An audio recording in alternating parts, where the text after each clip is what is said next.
안녕하세요. 매일 새로운 사연을 전하는 읽어주는 사연 라디오입니다. 구독과 좋아요, 많은 공유 부탁드립니다. 오늘의 사연 시작하겠습니다. 안녕하세요. 한겨울 텐마루에서 남자 둘이 아무 말도 하지 않고 눈물 콧물 다 쏟아내면서 울었던 이야기 해드리고 싶어요. 가벼운 마음으로 들어주세요. 저는 20대 후반의 남자예요. 사람들의 관심을 부담스러워하는 성격이라 어디 가서 제 이야기를 자주 하지는 않는 편인데 오늘은 제 이야기를 하고 싶네요. 저는 평범한 집안에서 태어났어요. 회사를 다니시던 아버지와 집에서 저와 동생 둘을 돌보던 어머니가 계셨습니다. 여동생과 남동생이 한 명씩 있었는데 정말 귀여웠어요. 그런데 제가 초등학교 5학년 때 제 인생은 송두리째 달라졌네요. 그날은 비가 많이 오던 일요일이었어요.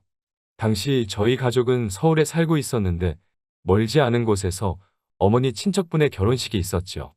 지방에 살던 다른 친척들은 올라오기가 어려워서 저희 가족이 대표로 축하를 하러 가게 되었다고 들었어요.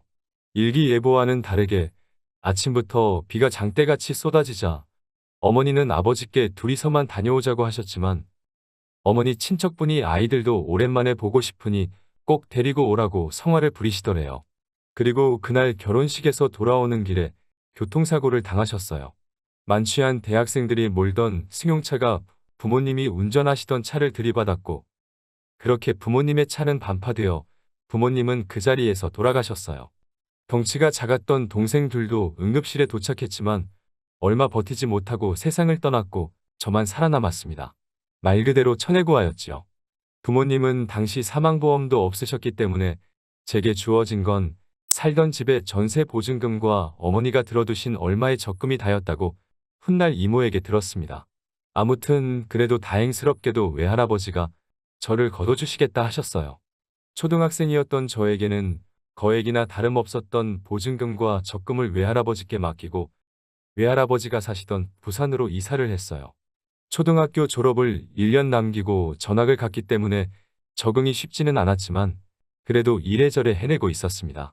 그렇지만 중학교에 입학할 무렵 외할아버지는 급성 심근경색으로 갑자기 세상을 떠나셨어요. 외할아버지의 장례식장에 모인 친척들은 무신경하게 제 이야기를 하시더군요. 재수가 없는 애라서 주변 사람들이 다 불행해진다면서요. 부모도 잡아먹더니 할아버지도 잡아먹었다면서 앞으로 저를 어디로 보낼지 의논을 하더라고요.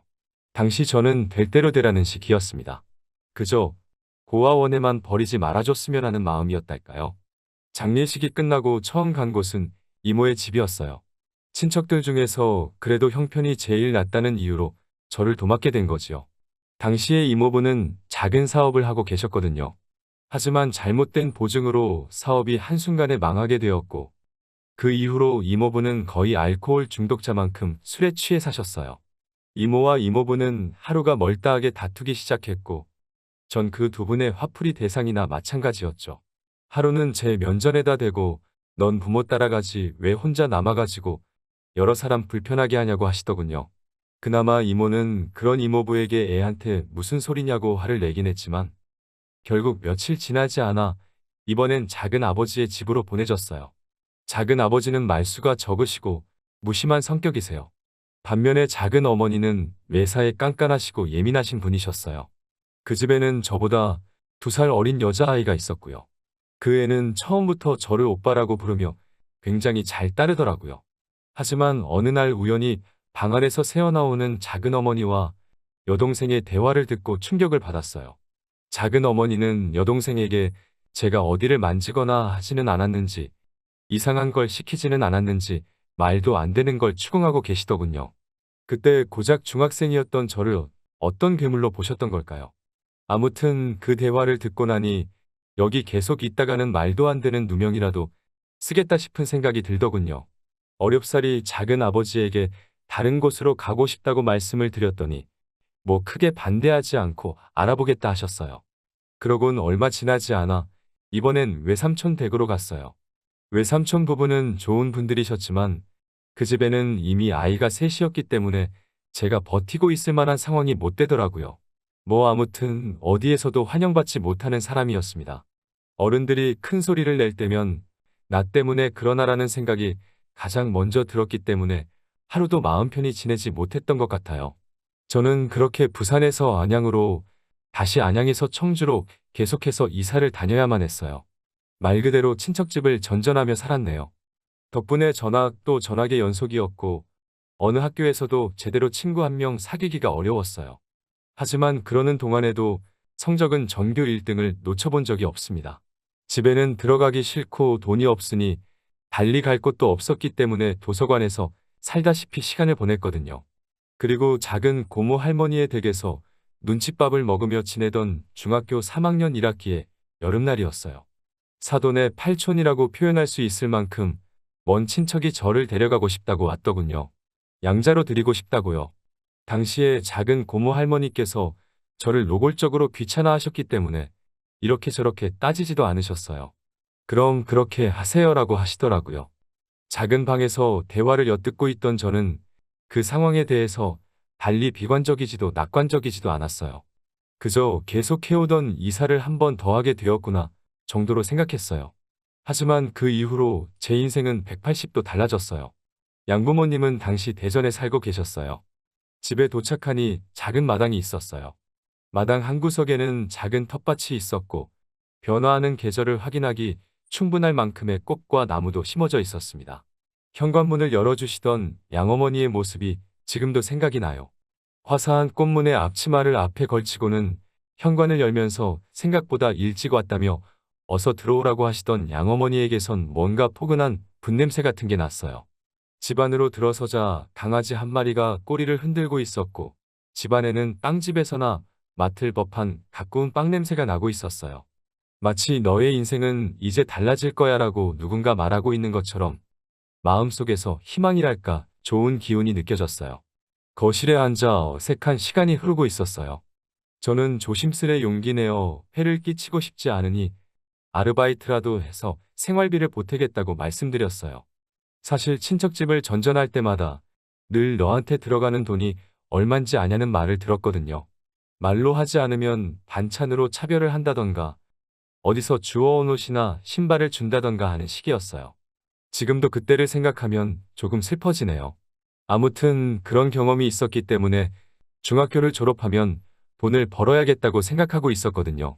그런데 이제껏 인자한 표정으로 저를 살펴보고 계시던 양아버지가 돌연 표정이 싹 굳어지시면서 귀신같이 화를 내시더라고요. 내가 너를 집세나 받자고 데려온 줄 아냐면서. 너는 이제 우리 가족이니까 가족으로서 집안일을 도와주면 그걸로 충분하다고 하시더라고요. 그렇게 저에게 맡겨진 일은 강아지 산책시키기와 욕실 청소였어요. 그리고 이 집에 들어와 지낸 지 두어 달쯤 됐을 무렵 잊지 못할 사건이 일어났어요. 며칠 전 학교에서 진로상담 통지서라는 종이를 한 장씩 나눠주더라고요. 이제 어느 고등학교에 진학하고 싶은지, 앞으로의 목표가 뭔지에 대해서 담임 선생님과 부모님이 만나 상의를 해야 한다고 하더라고요. 하지만 저는 집에 와 그 종이를 그냥 쓰레기통에 처박아 버렸습니다. 양부모님께 그런 걸 내밀 만큼 낯이 두껍지 못했거든요. 그리고 귀찮게 굴면 또 다른 친척집으로 버려질지도 모른다는 두려움도 있었고요. 그런데 이튿날 제 방을 청소하시던 양어머니가 그 종이를 발견하셨나 봐요. 학교를 마치고 집에 돌아온 제게 양부모님은 그 종이를 내미시며 이게 뭐냐고 물어보시더라고요. 제가 제대로 대답하지 못하고 있자 양어머니는 먼저 엄마가 신경 써주지 못해서 미안하다고 하시더라고요. 양아버지도 내일 아빠가 선생님을 만나보겠다고 하시면서 앞으로는 이런 일들이 있으면 꼭 상의해줬으면 좋겠다고 하시더라고요. 그날 밤 생각지도 못했던 양부모님의 반응에 베개가 흠뻑 젖도록 울고 말았습니다. 다음 날 수업이 끝나고 교실을 나서자 정장을 차려입은 양아버지가 저를 기다리고 계셨어요. 그리고 처음으로 선생님과 양아버지를 모시고 삼자대면을 했습니다. 그런데 선생님께서 저를 많이 칭찬해 주시더라고요. 공부를 참 열심히 하고 머리도 좋은 녀석이라면서 힘드시겠지만 가능하면 좋은 고등학교에 진학시키는 게 좋을 것 같다면서요. 그러면서 선생님은 갑자기 양아버지께 허리를 숙여 인사를 하시더라고요. 부탁드린다면서요. 고작 저를 2달 가르치셨지만 저의 가능성을 높게 봐주신 거지요. 훗날 말씀하시기를 그렇게 복잡한 환경에서 지내면서도 굴곡 없이 유지하는 성적을 보고 뭐래도 될 녀석이라고 생각하셨다고 하시더라고요. 아무튼 허리까지 숙여 부탁을 하는 선생님께 양아버지 역시 허리를 숙이시며 이렇게 말씀하셨어요. 걱정하지 마세요. 아들이 원하는 한 모든 지원을 아끼지 않을 생각입니다. 라고 하시면서요. 얼마 전까지만 해도 중학교는 무사히 졸업할 수 있을까? 내가 고등학교는 갈 수 있을까? 하루하루 불확실한 미래를 그리며 어쩔 수 없이 살아가고 있었어요. 하지만 선생님과 양아버지의 면담은 제 인생을 송두리째 바꿔놓았습니다. 그 이후로 저는 전보다 더 학업에 매진했습니다. 전에는 도서관을 피난처 삼아 공부를 했다면 이제는 집에서 전폭적인 지원을 받으며 공부를 할 수 있었어요. 양어머니는 다방면에 걸쳐 재주가 좋으신 분이셨는데 특히 음식 솜씨가 뛰어나셨어요. 양어머니는 늘 따뜻한 밥과 국이 준비된 아침 식사를 만들어 주셨고 점심 도시락도 챙겨주셨어요. 늦게까지 공부하는 날에는 야식을 만들어 주시기도 하셨고요. 특히 멸치만 넣고 만든 주먹밥은 지금도 잊을 수가 없네요. 그리고 얼마 뒤 무사히 지역 내 명문으로 소문난 고등학교에 합격했어요.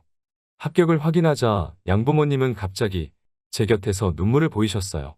중학교 때는 전학 다니기 바빠서 동아리 활동 같은 건 꿈도 꿀 수 없었고 친구 한 명 사귀기도 어려웠는데 고등학교 생활은 정말 재밌더라고요.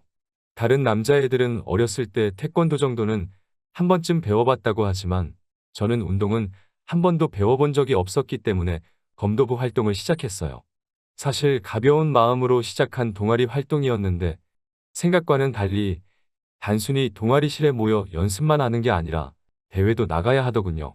처음 대회에 나가기로 결정된 날 양부모님께 그 사실을 알렸어요. 다음 날 아침에 일어나니 양어머니는 김밥을 만들고 계시고 아버지는 제 이름을 넣은 응원용 소품을 만들고 계신 게 아니겠어요? 저는 제발 그러지 않으셔도 된다고 극구 말렸지만 양부모님은 기어이 따라와 응원을 해주시더라고요. 당시 17살이었는데 양부모님은 큰 소리로 제 이름을 부르며 넌 할 수 있어. 화이팅! 을 멀리서도 들릴 만큼 큰 소리로 외치시니 창피해 죽겠더라고요. 하지만 지금 생각해보면 참 따뜻한 기억이에요. 아무튼 경험의 차이는 어쩔 수 없어서인지 나가는 대회마다 2회전 아니면 3회전에서 지고 말았습니다. 그러다 딱 한 번 제가 작은 대회에서 준우승을 한 적이 있어요. 그날 저녁에 정말 사치스러운 식사를 했습니다. 양아버지는 평소에는 음주를 즐기지 않으시는데 그날은 맥주도 드시고 별거 아닌 일에도 호탕하게 웃으시며 그 모습이 정말 기분 좋아 보이더라고요. 솔직히 별거 아닌 성과라고 생각했는데 저렇게 기뻐해 주시는 양부모님을 보니 저도 뿌듯하더라고요. 나중에 양아버지는 술김에 저에게도 한잔하라고 하셨다가 양어머니께 혼나고 그날의 기억을 떠올리면 입가에 미소가 절로 지어질 만큼 완벽한 시간이었어요. 안정적이고 평화로운 일상의 반복은 빠르게 흘러가더군요. 시간은 무탈하게 흘러 어느덧 고등학교 3학년이 되었어요. 이제 대학을 어디로 진학해야 할지 정해야 할 시기가 된 거죠. 하지만 사실 저는 고등학교에 진학하면서부터 오직 서울대 법대만을 목표로 두고 있었어요. 등록금 때문에라도 꼭 국립대를 가고자 했고 기왕 국립대를 간다면 서울대여야 한다고 생각했어요. 양어머니는 사립도 괜찮으니 부담 갖지 말라고 하셨지만 저는 서울대 법대에 무난하게 합격했습니다. 합격을 확인한 후 중학교 3학년 때 저를 믿어주셨던 담임 선생님께 오랜만에 연락을 드렸어요. 서울대 법대에 합격했다고 그때 믿어주셔서 감사하다고 말씀드리니 오열하시더라고요. 왜 내 주변에는 다 나를 미워하는 어른들밖에 없을까 생각하고 세상을 원망하던 무렵 선생님을 만나 제 인생이 달라졌다고 말씀드렸어요. 어디선가 선생님께서 제 사연을 듣게 되신다면 다시 한번 말씀드리고 싶어요. 정말 존경하고 감사드립니다. 대학교는 정말 신세계였어요. 하지만 당시 저는 하루빨리 사법고시를 통과하는 게 목표였기 때문에 한눈 팔 틈이 없었어요. 그런 저를 보면서 양부모님은 그동안 열심히 노력했으니 1학년은 좀 가벼운 마음으로 보내도 괜찮다고 하시더라고요.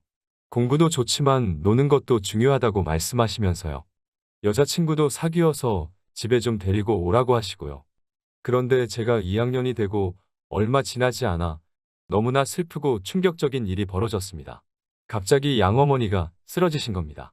양어머니의 병명은 위암이었습니다. 평소에도 잦은 소화불량으로 고생하신 건 알고 있었지만 그때마다 대수롭지 않게 여기셨나 봐요. 그런데 얼마 전부터는 구토도 나오고 가슴 통증도 느껴져서 병원을 예약해 두신 상태였다고 해요. 의사 말로는 이미 손 쓸 도리가 없을 만큼 진행된 상태라 지켜보는 것 말고는 할 수 있는 일이 없다고 하더군요. 이튿날 눈을 뜨신 양어머니는 저를 보고 제일 먼저 하시는 말씀이 너무 무리해서 공부하지 말라는 거였어요. 곧이어 양어머니는 자기가 왜 이러냐고 양아버지께 물어보셨어요. 양아버지는 양어머니께 병명을 말씀해 주셨고 양어머니는 큰 충격을 받으신 것 같으셨어요. 사실 그때 양아버지와 양어머니의 모습을 어떻게 글로 묘사해야 할지 모르겠어요. 드라마나 영화에서처럼 울며불며 살려달라고 하시는 것도 아니었고 뭐랄까 어떻게 표현해야 할지 모르겠네요. 그때가 오전 11시쯤이라 커튼 사이로 햇살이 들어오고 있었는데 그게 눈부셔서였을까요? 저도 모르게 눈물을 흘렸고 저희 셋은 서로 끌어안고 한참을 있었습니다. 그래도 어떻게든 좀 더 오래 머물러 주실 줄 알았는데 두어 달 뒤 양어머니는 결국 세상을 떠나셨어요. 자는 동안 토사물이 기도를 막아서 천천히 질식사하셨다고 하더라고요. 그때 전 양어머니가 누워 계시던 침대 바로 옆에 있는 소파에서 자고 있었어요. 정말 스스로가 한심하고 멍청하게 느껴져서 견딜 수가 없었어요. 나란 인간은 어떻게 된 모양이라 사람이 옆에서 죽어가는데 잠이나 잘 수 있는 건가라는 생각이 들자 스스로 모멸감이 들더라고요. 가슴이 찢어질 듯 괴롭고 양아버지를 대할 면목이 없었습니다. 곧이어 양어머니의 장례식장에는 친척들이 모였습니다. 모처럼 만난 친척들이었지만 하나도 반가울 것 없는 사이였어요. 그리고 외할아버지가 돌아가셨을 때처럼 또 그들은 무신경하게 제 이야기를 시작하더라고요. 결국 이 집도 저 녀석 때문에 불행해졌다면서요. 저주받은 인간이라면서 사회에서 격리를 시켜야 한다는 말을 아무렇지도 않게 내뱉고 있더군요. 살아야 할 사람은 떠나고 저런 애는 지독하게 살아남는다는 악담에 가까운 그런 말을 들으면서도 전 한마디도 하지 못하고 있었습니다. 그런데 갑자기 양아버지가 장례식장에 떠나가리만치 소리를 치시며 내 자식 욕하는 새끼는 어떤 새끼냐고 다목을 비틀어버리겠다고 고함을 치시더라고요. 그딴 소리 짓거릴 거면 여기서 당장 꺼지라며 분통을 터뜨리셨어요. 그러자 이내 정막이 찾아왔어요. 양아버지는 제 손을 꼭 쥐시며 화장실 가서 귀를 닫고 오라고 더러운 소리를 들었으니까 씻어내버리라고 하시더라고요. 장례식이 끝나고 며칠 뒤였어요. 양아버지가 마당을 보고 계시더라고요. 양어머니 말고는 마당을 손질하는 사람이 없었기 때문인지 몇 달 새 엉망이 되어 있었어요. 왠지 양아버지의 어깨마저 작아 보이더라고요. 양아버지에게 말을 걸려는 순간 양아버지가 작은 소리로 무언가 말씀하고 계신 걸 알았어요. 잘 들어보니 고생했어라고 말씀하고 계시더라고요. 생전에 양어머니와 양아버지는 정말 다정한 부부셨기에 그 마음이 얼마나 아플지 감히 가늠조차 알 수 없었어요. 저는 양아버지 앞에 무릎을 꿇고 빌었습니다. 옆에서 자면서도 양어머니가 돌아가시는 걸 눈치채지 못해서 정말 죄송하다고 몇 번이고 빌었습니다. 정말 죄송하다고요. 그러자 양아버지가 제 멱살을 잡고 끌어올려 세우면서 나는 너의 뭐냐고 소리를 치시더라고요. 나는 너한테 뭐였냐면서 도대체 왜 사과를 하는 거냐고 울분을 토하시더군요. 저는 숨겨왔던 진심을 용기 내 고백했습니다. 아버지라고요? 양아버지가 아니고 그냥 나의 아버지시라고요. 아버지 죄송합니다. 죄송합니다 아버지. 아고 연신 울어대며 아버지라고 몇 번이고 불러드렸어요. 그러자 그 순간 아버지는 갑자기 눈물을 보이시고 저도 눈물이 흐르기 시작했어요. 둘이서 끌어안고 한참을 그렇게 울었습니다. 아버지는 저에게 다음에는 양어머니에게도 꼭 말해달라고 하시더라고요. 그리고 이렇게 떠나신 어머니께 인사를 드려봅니다. 죄송합니다. 아프신 걸 진작에 알아차리지 못해서 죄송합니다. 가시는 날 바로 옆에 있었는데도 눈치채지 못해서 정말 죄송합니다. 용기가 없어서 죄송합니다. 어머니라고 불러드리고 싶었어요. 정말 부르고 싶었지만 무서워서 부를 수가 없었습니다. 병실에서 잠들어 계신 어머니를 불렀는데 대답이 없으면 어쩌지라고 생각하니 입을 떼기가 어려웠습니다. 그러다 한번 몰래 어머니라고 불렀었어요. 지금 생각해보면 살아계셨을 때 불렀어야 하는데 후회가 됩니다. 정말 죄송합니다. 그리고 사랑합니다. 갈 곳 없는 저를 거두어 이렇게 잘할 수 있도록 사랑과 행복을 나누어 주셔서 정말 감사합니다. 어머니가 만들어 주셨던 주먹밥이 정말 좋았습니다. 집에서 먹던 따뜻한 밥이 그립고 어머니의 계란말이가 정말 그립습니다.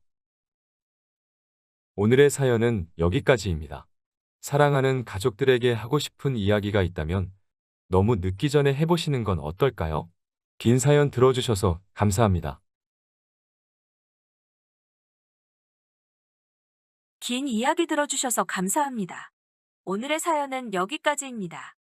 구독과 좋아요, 알람 설정해 주시면 앞으로 더 좋은 사연으로 찾아오겠습니다. 감사합니다.